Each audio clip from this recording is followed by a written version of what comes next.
ఈ ఎన్నికల్లో ఎవరైనా కూడా మళ్ళీ చంద్రబాబును నమ్మడము అనంటే దాని అర్థము మళ్ళీ చంద్రబాబును నమ్మడము అనంటే దాని అర్థం మళ్ళీ మోసపోవటం, దాని అర్థం మళ్ళీ చంద్రముఖిని మళ్ళీ నిద్ర లేపడమే అన్నది ప్రతి ఒక్కరూ గుర్తుపెట్టుకోమని కోరుతా ఉన్నా.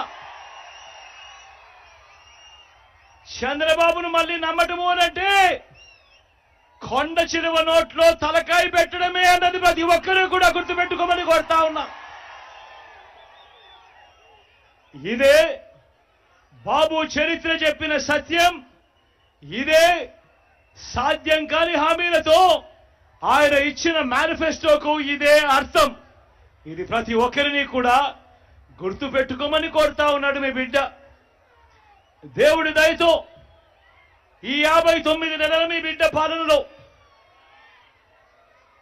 గతంలో ఎప్పుడూ జరగని విధంగా గత చరిత్రను మారుస్తూ నా అక్క చెల్లెమ్మల కుటుంబాలకు మీ బిడ్డ హయాంలో ఏకంగా 2,70,000 కోట్ల రూపాయలు, మళ్ళీ చెప్తా ఉన్నాను, నా అక్క చెల్లెమ్మల కుటుంబాలకు ఏకంగా 2,70,000 కోట్ల రూపాయలు మీ బిడ్డ నేరుగా బటన్ నొక్కుతా ఉన్నాడు. నా అక్క చెల్లెమ్మల కుటుంబాలకు ఎటువంటి లంచాలు లేకుండా, ఎటువంటి వివక్ష లేకుండా నా అక్క చెల్లెమ్మల కుటుంబాలకు వారి చేతికే, వారి ఖాతాల్లోకే నేరుగా డబ్బులు వెళ్ళిపోతా ఉన్నాయి. గతంలో ఎప్పుడైనా ఇలాంటి పథకాలను కానీ, గతంలో ఎప్పుడైనా ఇలా బటన్ను నొక్కడం కానీ ఎప్పుడైనా చూశారా అని అడుగుతా ఉన్నాడు మీ బిడ్డ.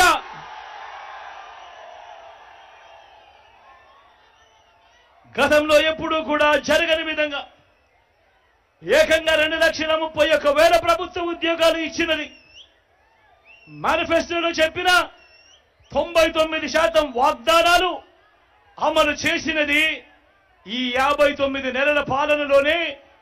గతంలో ఎప్పుడూ కూడా చూడని విధంగా, రాష్ట్ర చరిత్రలో ఎప్పుడూ జరగని విధంగా జరిగాయి. నేను ఆలోచన చేయమని కోరుతా ఉన్నా మీ అందరితో కూడా. ఇప్పుడు నేను గడగడ మచ్చుకు కొన్ని పథకాలు చెబుతాను, మీరే ఆలోచన చేయమని అడుగుతా ఉన్నా. ఇప్పుడు మీ బిడ్డ చెబుతా ఉన్న ఈ పథకాలు గతంలో ఎప్పుడైనా జరిగాయా, గతంలో ఎప్పుడైనా మనం చూశామా అన్నది మీరే ఆలోచన చేయమని కోరుతా ఉన్నా. గతంలో ఎప్పుడూ జరగని విధంగా నాడు నేడుతో బాగుపడ్డ స్కూళ్లు, గవర్నమెంట్ బడులలో ఇంగ్లీష్ మీడియం 6వ తరగతి నుంచే ప్రతి క్లాస్ రూమ్లోనూ డిజిటల్ బోధన. 8వ తరగతికి పిల్లాడు వచ్చేసరికి ఆ పిల్లాడి చేతుల్లో ఏకంగా ట్యాబులు. ఇంగ్లీష్ మీడియంతో మొదలెడితే టోఫులు, ఐబీ దాకా ప్రయాణం. పిల్లల చేతుల్లో మొట్టమొదటిసారిగా గవర్నమెంట్ పిల్లల చేతుల్లో మొట్టమొదటిసారిగా బైలింగ్వల్ టెక్స్ట్ బుక్స్, అంటే ఒక పేజీ తెలుగు, మరో పేజీ ఇంగ్లీష్తో పిల్లల చేతుల్లో ఏకంగా బైలింగ్వల్ టెక్స్ట్ బుక్స్. బడులు తెరిచేసరికి ఓ విద్యా కానుక, ఓ గోరు ముద్ద పిల్లల చదువులకు ఆ తల్లులను ప్రోత్సహిస్తూ రాష్ట్రంలో ఎప్పుడూ జరగని విధంగా ఓ అమ్మఒడి అనే పథకం. పెద్ద చదువులకు ఆ పిల్లలకు, ఆ తల్లిదండ్రులకు తోడుగా అండగా ఉంటూ ఓ జగనన్న విద్యా దీవెన, ఓ జగనన్న వసతి దీవెన. నేను అడుగుతా ఉన్నా, ఇప్పుడు నేను చెప్పిన ఈ పథకాలు, చదువుల రంగంలో విప్లవాలు తీసుకొస్తా ఉన్న ఈ పథకాలు గతంలో ఎప్పుడైనా జరిగాయా అని అడుగుతా ఉన్నాడు మీ బిడ్డ.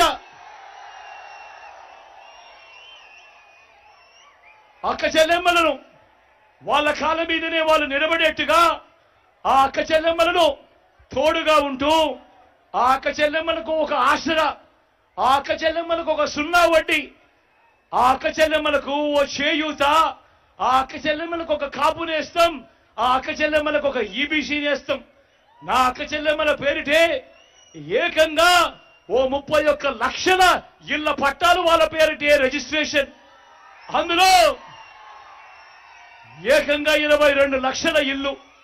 నేను అడుగుతా ఉన్నా, అక్క చెల్లెమ్మల స్వాలంబన కోసం, అక్క చెల్లెమ్మల సాధికారత కోసం ఇన్ని పథకాలుతో అక్క చెల్లెమ్మలకు తోడుగా ఉన్న ప్రభుత్వం గతంలో ఎప్పుడైనా ఉందా అని అడుగుతా ఉన్నాడు మీ బిడ్డ.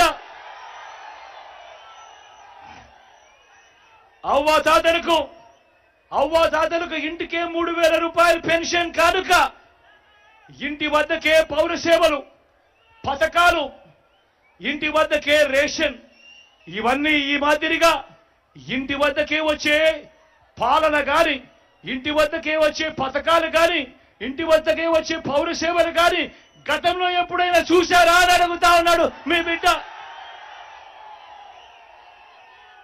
రైతన్నలకు పెట్టుబడికి సహాయంగా ఇంతకు ముందు ఎప్పుడూ జరగని విధంగా ఓ రైతు భరోసా, రైతన్నలకు ఉచిత పంటల బీమా, సీజన్ ముగిసేలోగానే రైతన్నకు నష్టం జరిగితే ఇన్పుట్ సబ్సిడీ, పగటిపూటనే 9 గంటలు రైతన్నకు నాణ్యమైన ఉచిత విద్యుత్, రైతన్నను చెయ్యి పట్టుకొని నడిపించే ఓ ఆర్బీకే వ్యవస్థ. ఈ మాదిరిగా రైతన్నలను పట్టించుకొని ఆ రైతన్నకు అండగా ఉన్న ప్రభుత్వం గతంలో ఎప్పుడైనా జరిగిందా అని అడుగుతా ఉన్నాడు మీ బిడ్డ. స్వయం ఉపాధికి తోడుగా ఉంటూ, స్వయం ఉపాధికి అండగా ఉంటూ ఓ వాహన మిత్ర, నేతన్నలకు ఓ నేతన్న నేస్తం, మత్స్యకారులకు ఓ మత్స్యకార భరోసా, ఓ తోడు ఓ చేదోడుతో చిరు వ్యాపారులకు శ్రమజీవులకు అండ, లాయర్లకు లానేస్తం. ఇలా స్వయం ఉపాధి రంగానికి ఈ మాదిరిగా ఇన్నిన్ని పథకాలు పెట్టి తోడుగా ఉన్న పరిస్థితులు గతంలో ఎప్పుడైనా ఉన్నాయా అని అడుగుతా ఉన్నాడు మీ బిడ్డ.